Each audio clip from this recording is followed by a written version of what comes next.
L'opération des Paradise Papers, elle démarre en fait il y a environ 1 an. Lorsqu'un grand quotidien allemand, le Süddeutsche Zeitung, est dépositaire de 7 millions de fichiers qui proviennent d'un cabinet de conseil en placement offshore dans des paradis fiscaux qui s'appelle Appleby. Ces données, elles sont tellement importantes qu'il est évidemment impossible à un seul quotidien de les traiter.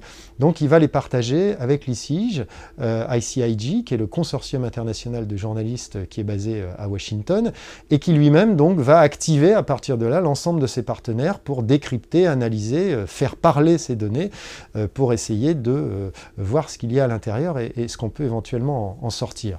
Va donc se mettre en route une formidable machine de coopération et de collaboration de journalistes partout dans le monde. On sera au final 360 journalistes de 60 pays à travailler sur ces Paradise Papers, avec 2 étapes importantes. La première étape importante, ce sera une réunion qui a eu lieu fin mars à Munich, où nous étions 130 journalistes à partager nos premières découvertes et à réfléchir à la date de diffusion. Et là, il y a eu un véritable débat, parce que des confrères américains souhaitaient publier ces données relativement tôt.